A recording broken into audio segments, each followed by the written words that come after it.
Hello, welcome to Lil's Vintage World. Welcome to a Tudor Timber video where we're discussing all things Tudor, and I've actually got a vlog for you today.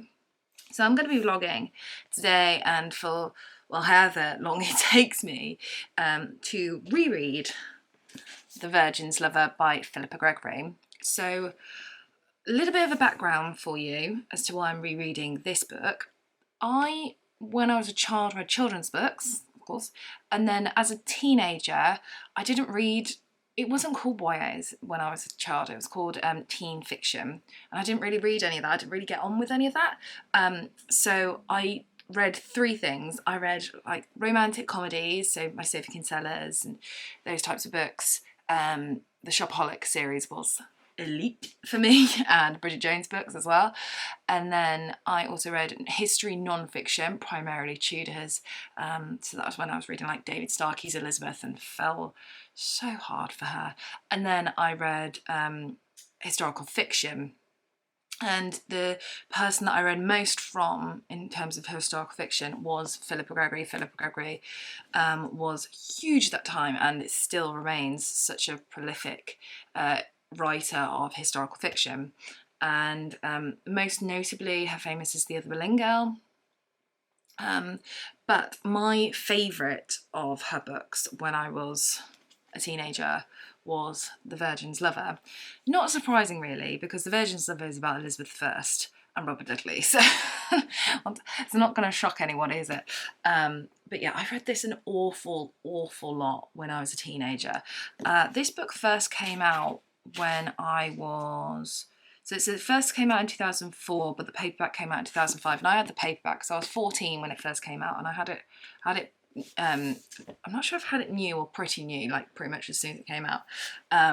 So I was 14 when I read it for the first time, and I read it and reread it quite a lot. I haven't read it in a really long time. It's been well over 10 years since I read it, and actually I had to buy myself another copy of it because I did actually get rid of it because I thought, am I ever going to read this again? And I wasn't sure if I was, so I've been looking out for a copy, and this is the copy that, not obviously this one, but this is the cover of the copy that I had, because I think they look quite different now, but this is the edition that I had. And I wanted to reread it because I wanted to see how I feel about it. Now, I do really enjoy reading historical fiction. I don't read it as much as I read non-fiction. I think my love will always be with non-fiction, but I do really enjoy reading fiction, and I think sometimes historical fiction is a great access point for people to access history, because some people can find non-fiction quite heavy or perhaps kind of slower going, and they prefer fiction because it's so fast-paced. But yeah, I haven't read this for well over a decade, and I'm looking forward to rereading it and seeing how I feel about it now that I'm not a teenager. So what can I remember about this book?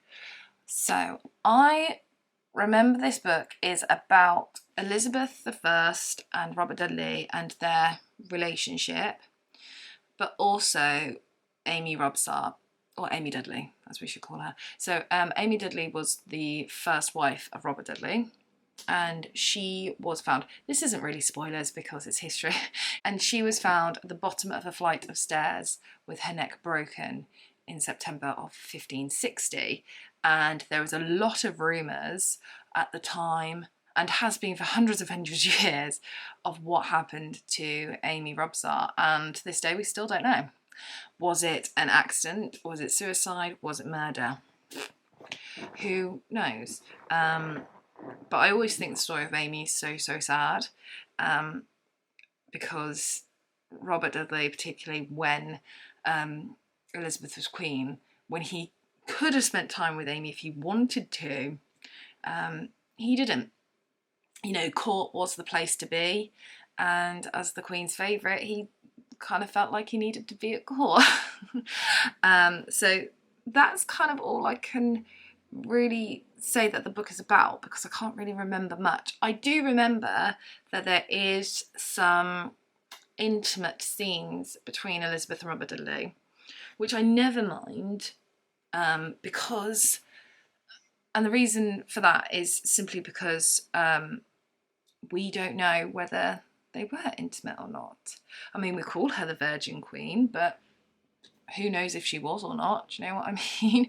Unless either of them are going to be able to tell us in some way whether they did or didn't, the rumours of the time still stand, and there was an awful lot of rumours at the beginning of her reign because she was not marrying any of these men that were placed before her, and a lot of people thought, oh, it's because she's with Robert Dudley, isn't she? And he's got this wife and it's all awkward and oh. So yeah, I didn't mind any of those intimacy scenes because they may have.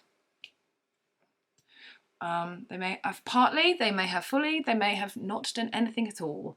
But there's an awful lot of rumours, to the point that there was rumour that actually she had conceived and given birth to Robert Dudley's son. So yeah, it was very difficult time. So I remember the intimacy scenes because it shocked me reading it. But other than that, I can't remember. And I'm going to guess that this book goes up to and just after the death of Amy. And I can't remember how the death of Amy is written. Because as I said, there's different possibilities. Did she do it herself? Was it an accident? Or did someone push her? So I don't know. So yeah, let's see how I get on reading this. I need a little break because I've been doing uni work this morning and I feel like my brain is about to explode. So I'm going to go and sit in the garden. You can see some of my flowers that's happening at the moment, and we'll read a bit of this together and see how we get on.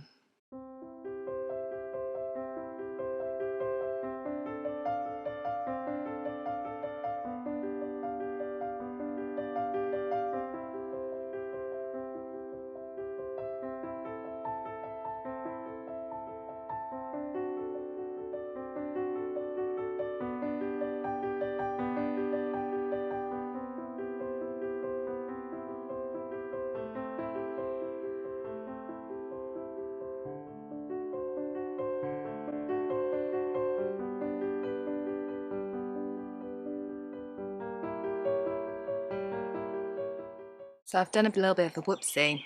I thought I'd come outside and just read for like a little bit, and I'm now here. I've been reading for hours. It's quite gripping. I remember the writing style was very, like, it grips you in and you're in. It very much, I always think of these books as great holiday reads because you could literally just sit and read the whole thing in a day. I mean, I'm not going to, but yeah. I've been sat here for hours reading, but it's been lovely because I love my garden.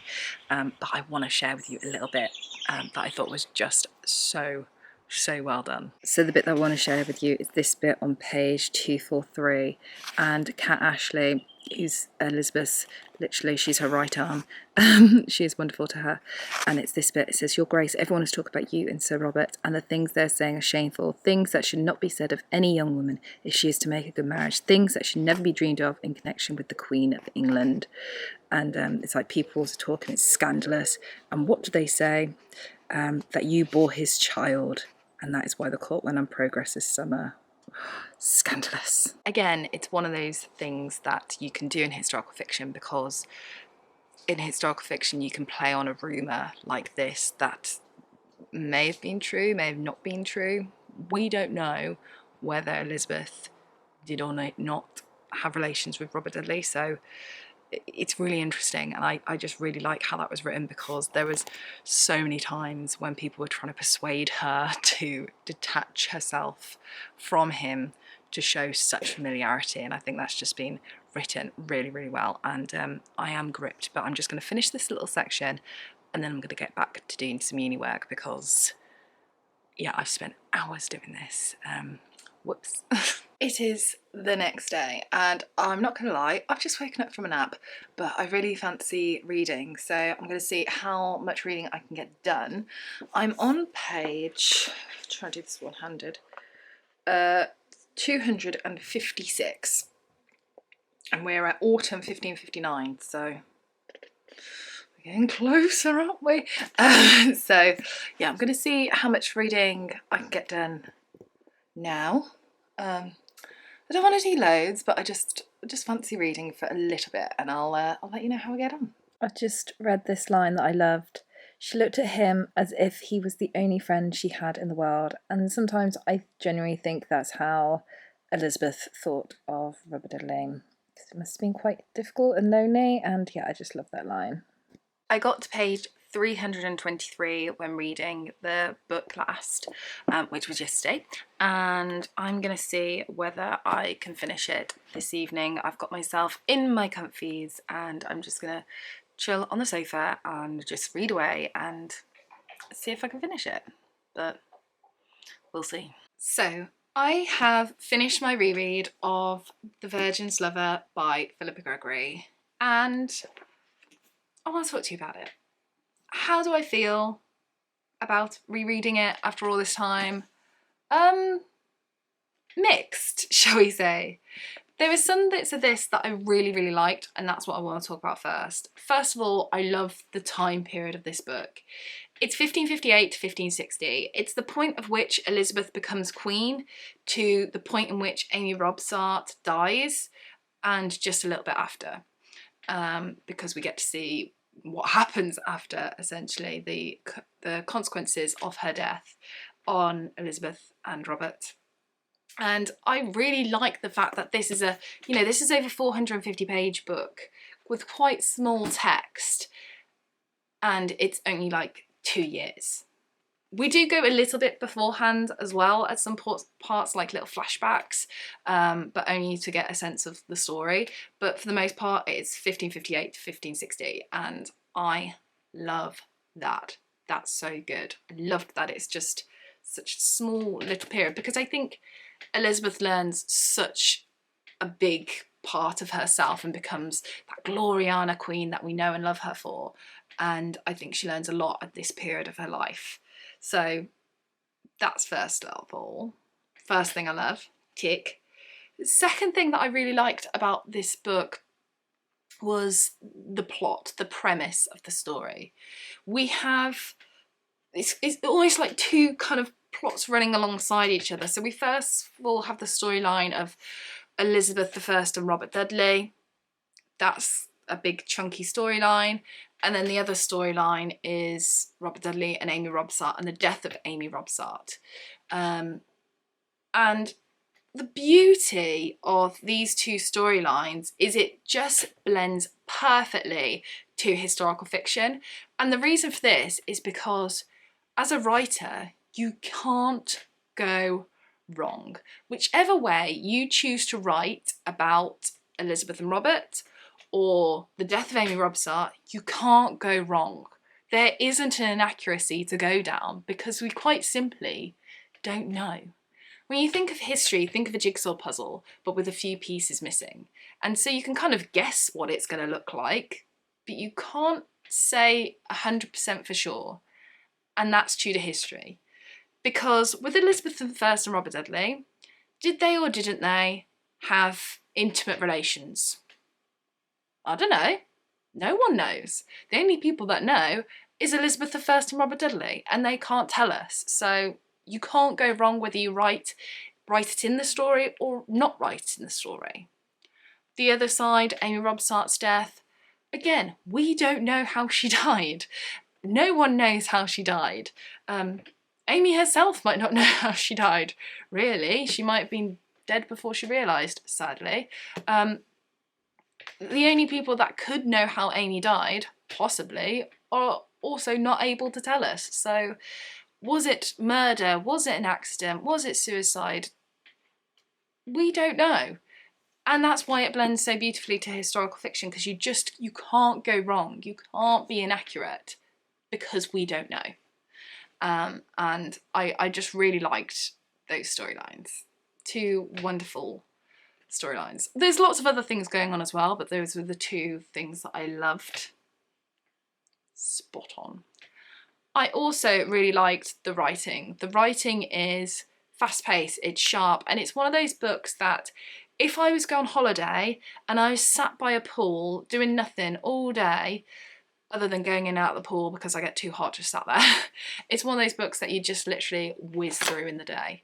And I like that. I'm there for those types of books. It's a perfect sort of holiday read. Although you can read holiday reads anytime, it's just absolutely perfect for that. What wasn't I the biggest fan of then? Why am I mixed about it? Well, quite simply, I just didn't get Elizabeth and Robert. I don't think William Cecil's written badly. I don't think anyone's written badly, but I feel like William Cecil's quite William Cecily. I feel like Kat Ashley's quite Kat Ashley-ish. I didn't mind Amy Robsart, although I don't think she's ever been happy.